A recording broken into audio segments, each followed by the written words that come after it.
All right, thanks.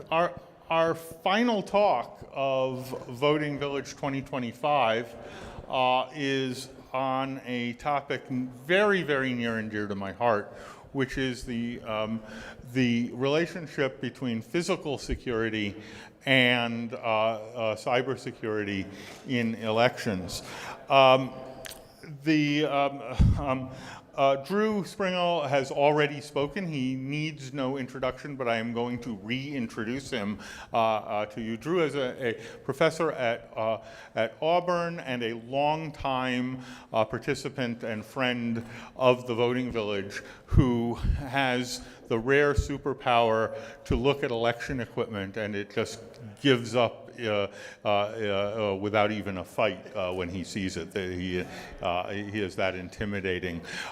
So Drew is going to talk about the physical security aspect of many of these attacks that we talk about that are often dismissed as being too difficult because they're protected by locks and by other mechanisms like that. So please join me in welcoming back Drew to the Voting Village stage.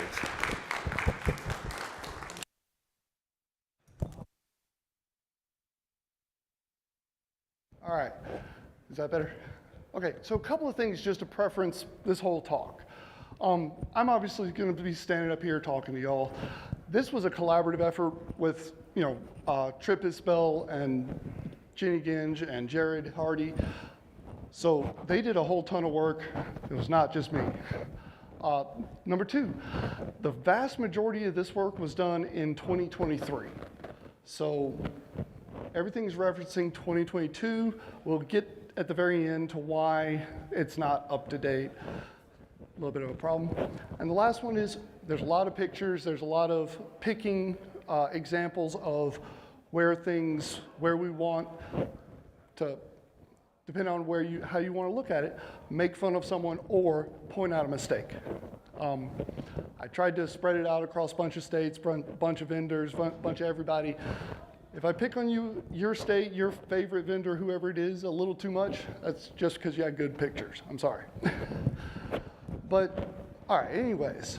So, I titled this talk, The Fortress Island of Voting System Security, in this allusion to old World War II Fortress Island of Singapore concept.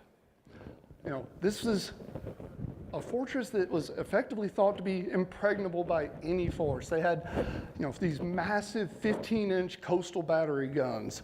They had, 85,000 troops on the island defending, with 3,500 or 35,000 attacking.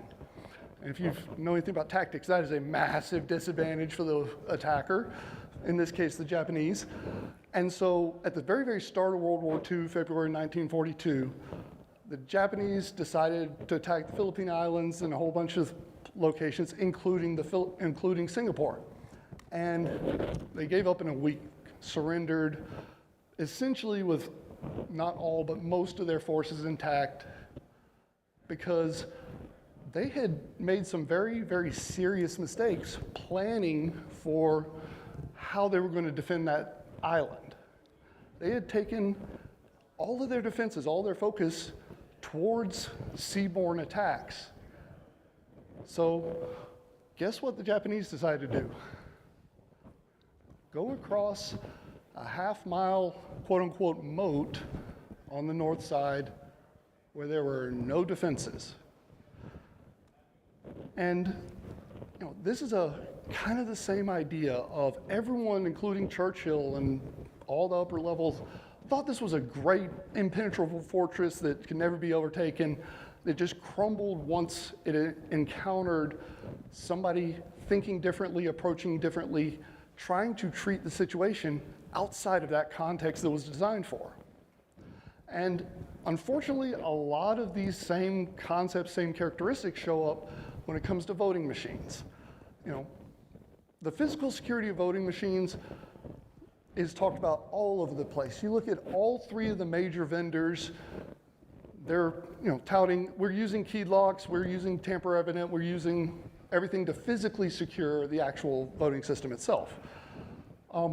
the work that Professor Halderman and I did with showing that you could attach to the other end of a USB cable, when that advisory went out, a lot of secretaries of state and things like that turned around and was immediately like, nope, you can't do that. We've got physical security, we've got tamper-evident locks, we've got keyed locks, tamper-evident seals, this whole idea.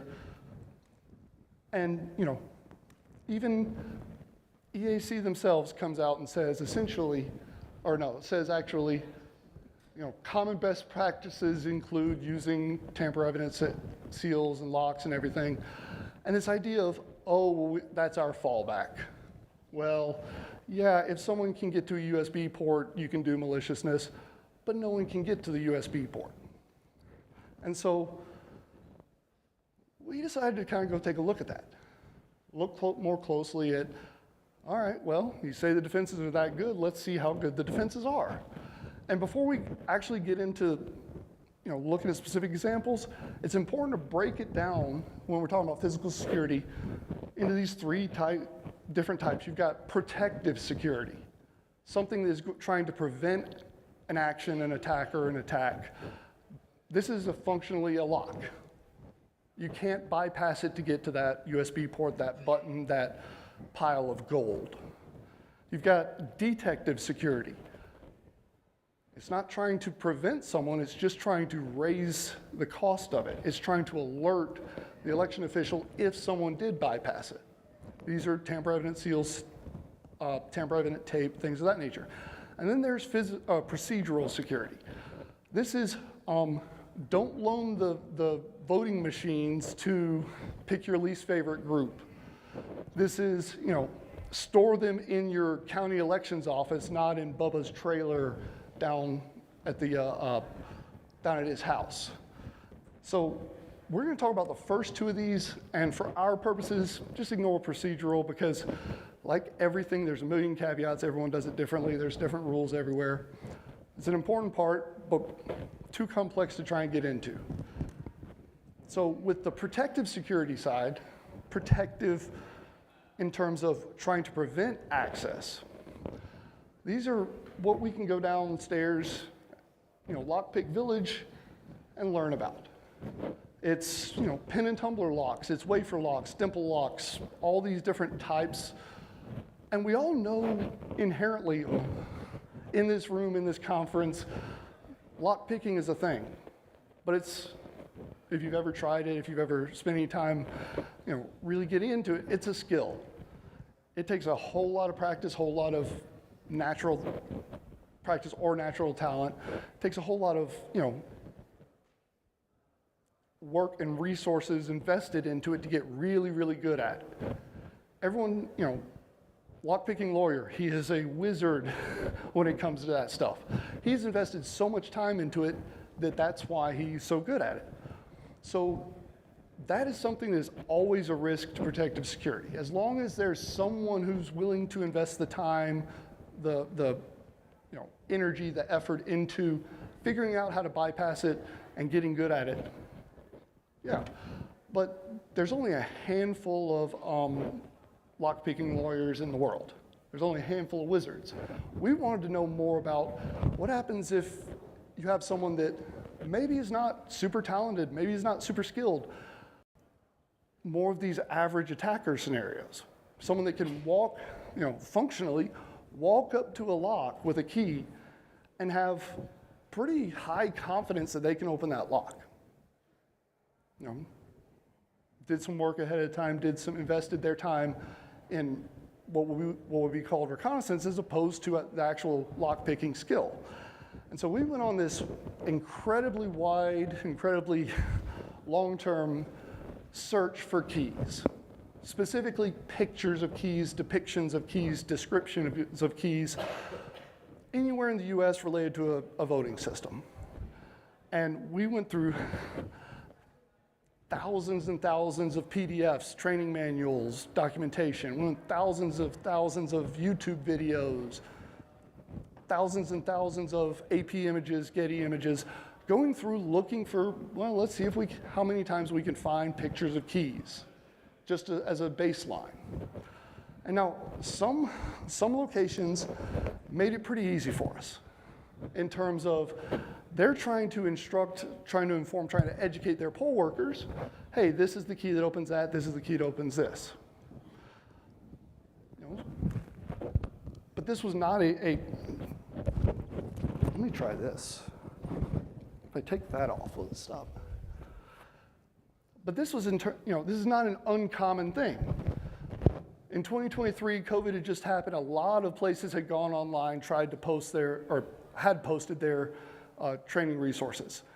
So we ended up finding a whole lot of just slide decks that had pictures of their keys for their voting systems in it. We also found a lot of training videos that would do the same thing, because in addition to just the word saying they usually reference them by colors, you know, the white tag, the yellow tag, the black lock, the blue key. In addition to that, hey, here's how you open this lock. Here's how you get to it. Sometimes there's a door, there's a compartment, you have to get in first. Well, a lot of them had videos, and not all of these videos were 100% useful. You get parts of keys, you get, weird angles of them, you get sometimes very bad lighting but you could tell that there was a key there was something that was worth noticing.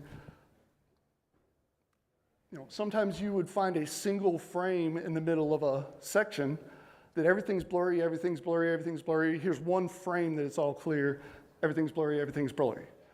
And so, going through and trying to locate just depictions of keys in a way that we could build a data set, build a repository, build a catalog of these things.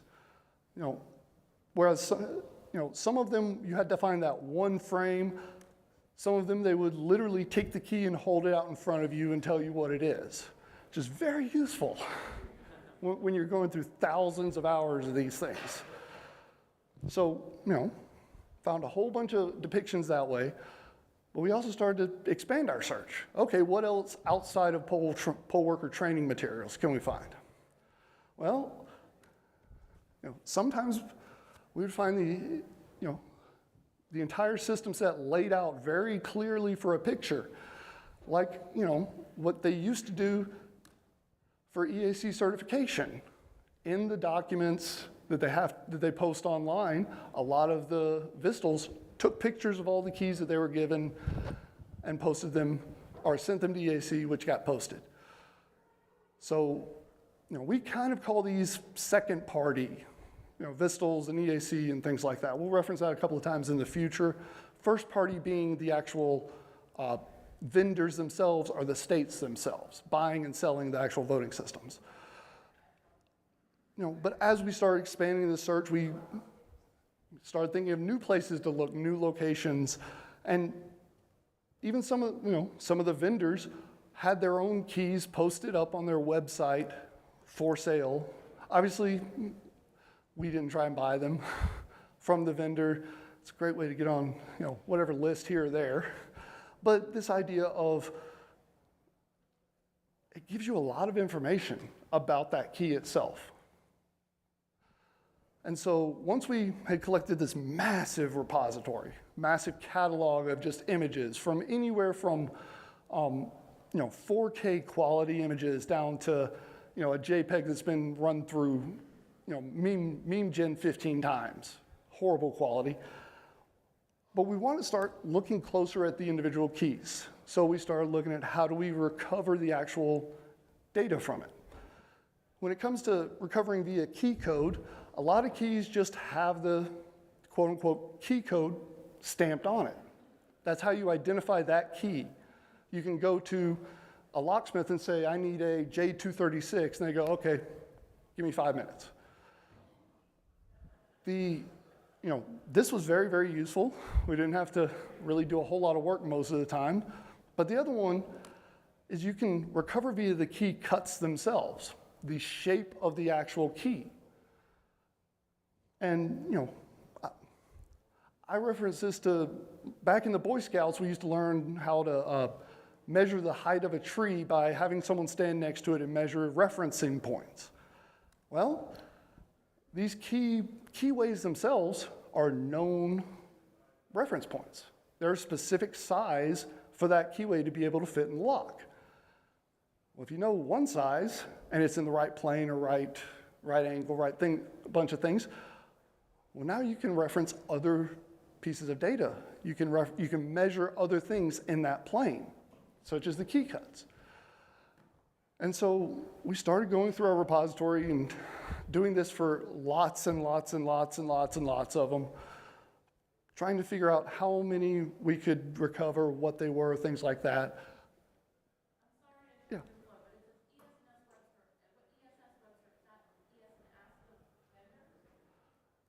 Yes. Yeah. So this was just one key. There were other keys that had been on the web store in the past. Turns out way back is very, very useful for finding things that are no longer there. But we started going through and we're trying to recover what these actual keys were. And we found a whole lot of them just through these two mechanisms. But we also, that was a busted slide. We also ran across some of these that we just could not for the life of us figure out what they were. In terms of, they don't make sense, they're not labeled with a key code, they're all the same vendor. So we started going back to figure out what the hardware they went to, where that came from. In this case, the Hard InterCivic Verity TouchWriter scan, that whole Verity system uses the same latch for closing the case. Well, turns out that's just a regular old Southco, I want to say it's like $3 latch.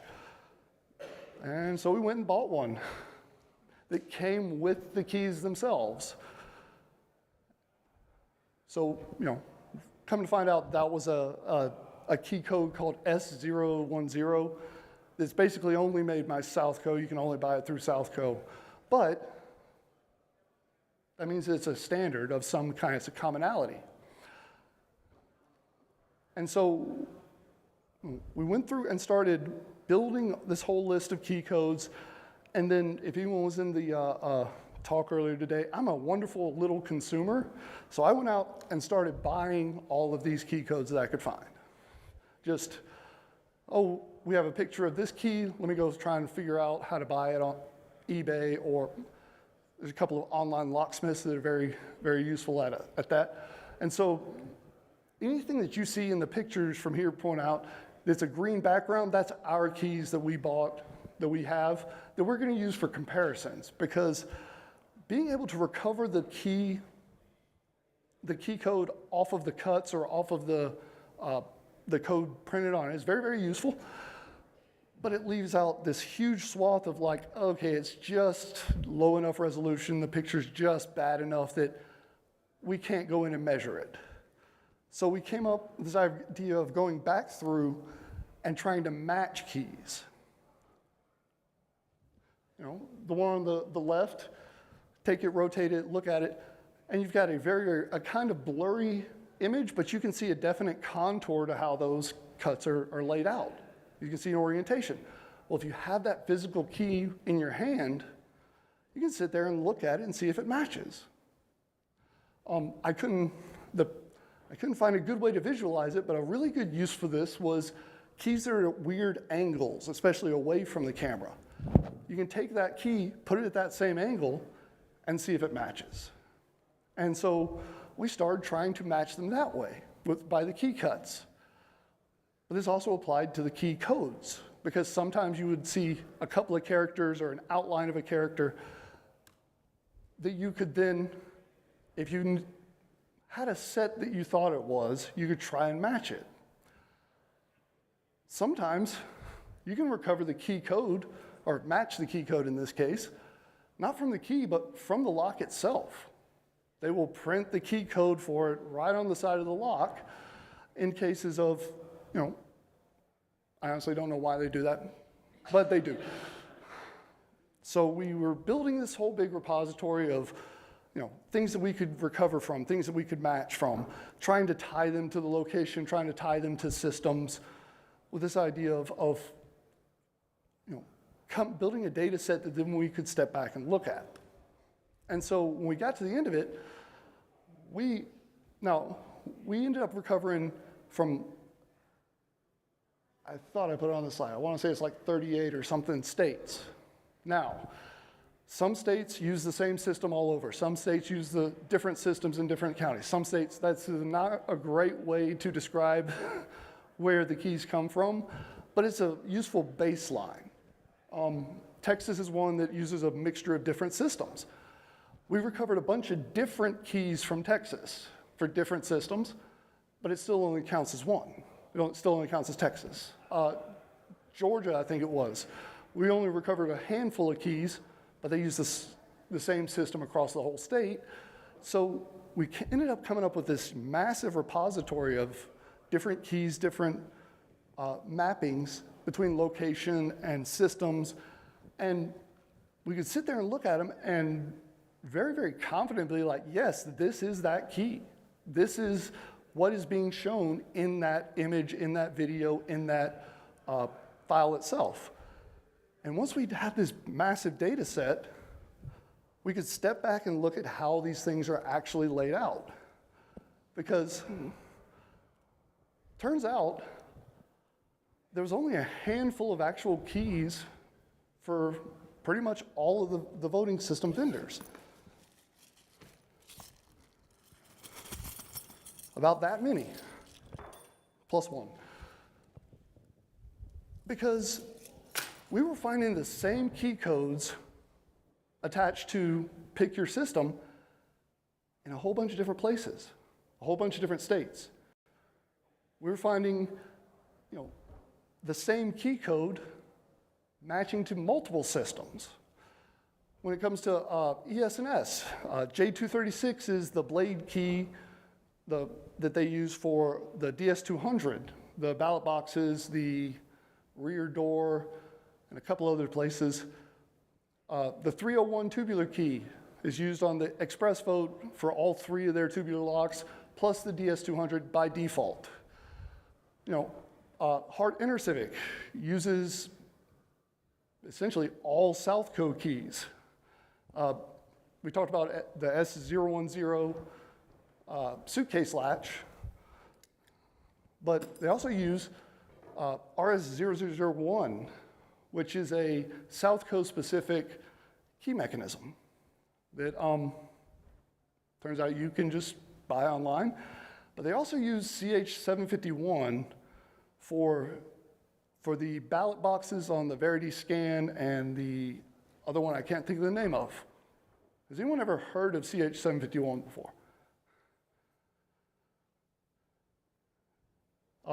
That is if you've ever been around an RV, lived in an RV, gone on a trip, that is the key that almost certainly, yeah. It is one of the canonical keys used for just massive amounts of things. So common that if you walk into the DEF CON vendor area and go to some of the locks, or go to some of the vendors that are selling pre-made pen test kits, almost, not every single one, but huge majorities of them just include that key by itself.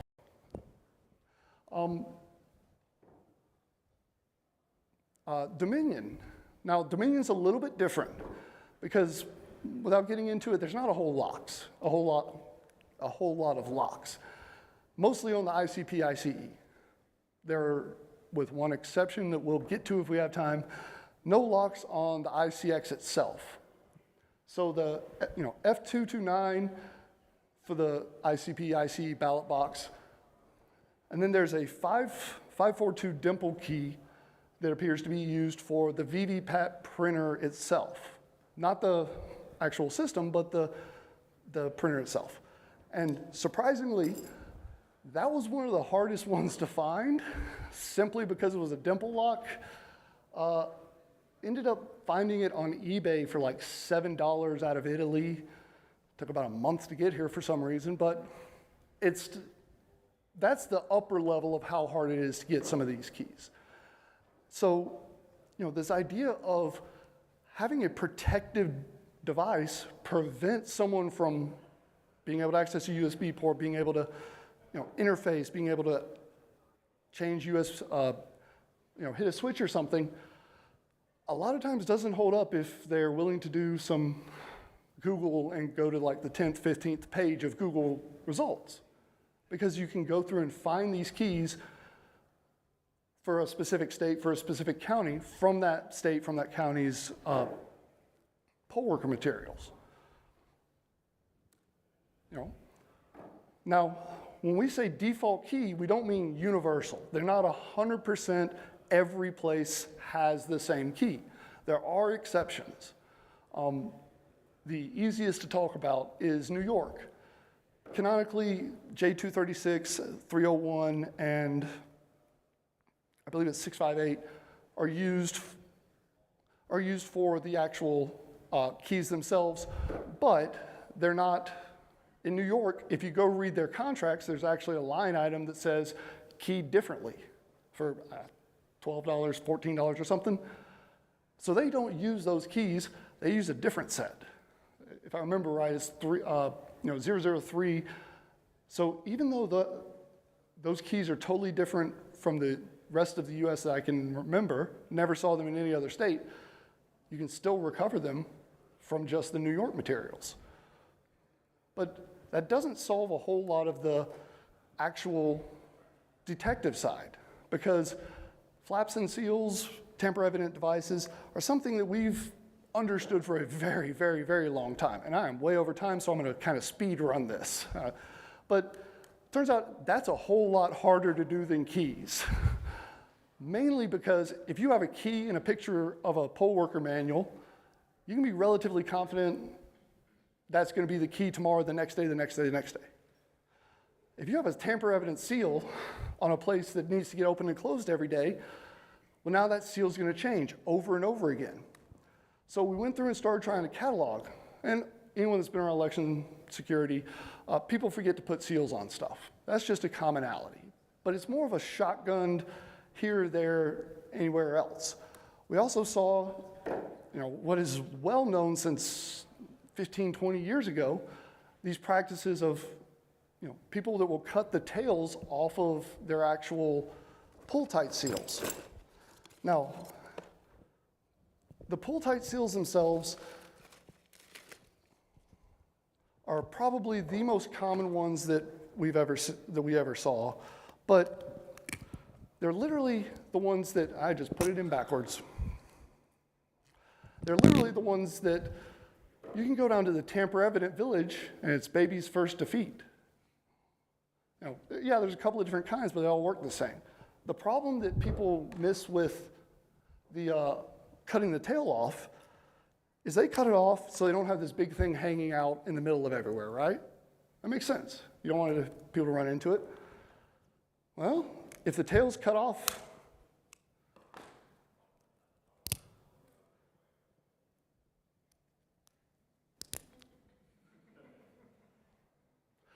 and unless someone's walking around with an actual, what's the thing you measure distances with? Ruler. Thank you. I'm sorry. It's late on Saturday. You would never know that. We also saw the common things like, let's put a tamper-evident tape somewhere that doesn't open. Just put it on a flat piece of plastic. There's also some oddballs. You're supposed to, even the pull ties, you're supposed to put them around through each other instead of sticking them through like a stick in a bike wheel. When you pull the tape off, it leaves the residue. If you get used to the residue being there, it's not a whole lot of actual usefulness. I'm going to skip a whole lot of this because there's one thing I want to get to at the very end that's going to take a minute or two. This idea of, a lot of these seals we've seen before. Andrew Rappel wrote a paper long ago about how all these things fail all the time. But when we were going through our catalogs, we started seeing a lot of seals we hadn't seen before. And one of them was this idea of a plunger seal. A little piece of plastic, braided wire, you push the plunger in on it. And we started seeing them a whole lot sticking out oddly in some pictures. The little metal piece hanging out. So we bought a whole bunch of them and started playing with them and figured out that it takes a lot of force to get that plunger all the way in, because you actually have to drive the end of the plunger into the plastic on the back side to get it to capture. Well, if you're talking about a 60, 70, 80-year-old pole worker, that's not easy for me to do sometimes. So a lot of these end up being half inserted, in which case you can take a piece of wire, a lockpick, anything, and pull on the back side of that plunger, and it'll pop right out. The other thing about this that we realized once we cut it open and started looking at, it doesn't show up great. So the plunger itself has a little pop-out piece that catches once it's inserted far enough. That's how it prevents it, even if you put a whole lot of pressure on it. If it's pushed in all the way, the flap will pop up, catch the back end, and won't let you pull it out. But it's only on one side of the actual seal. Just about everybody I've handed these to, the very first thing they do is take it, pull the plunger out, and go, okay, cool. And then they have a 50% chance of getting it right and getting it wrong, putting it back in. Which, if you get it right, yes, it will work relatively well as long as you completely push it in. But if you get it wrong, no matter how hard you push it, no matter how far you push it in, it just fails because there's nothing for that plunger to break on. So there's actually a couple of other seals that I wanted to get to that I'm out of time because I talked too long. Tomorrow during DEF CON, I'll have a whole bunch of seals you can come play with. If anyone's local places use the vampire seals, come see me. They have a major problem. But yeah, I will cut it off now before Matt cuts the microphone on me. I'm sorry. All right. So thanks so much, Drew. We are out of time. Thank you all. First of all, thanks. Let's thank Drew. And he'll be around, so we will take questions offline for this, and I know that can go on for forever here, and you will be mobbing him. This is really incredibly systematic and comprehensive work on an aspect of election security that we don't talk about anywhere nearly enough. Thank you, everybody. This ends the talks program for Voting Village 2025, but we will still be open tomorrow for a couple hours, 10 to noon tomorrow in the voting systems lab. Again, the rule is feel free to break anything as long as you do it in an interesting way and tell us about it. And I look forward to seeing everyone tomorrow, and I look forward to seeing people who did interesting things here give talks about it next year. So thanks.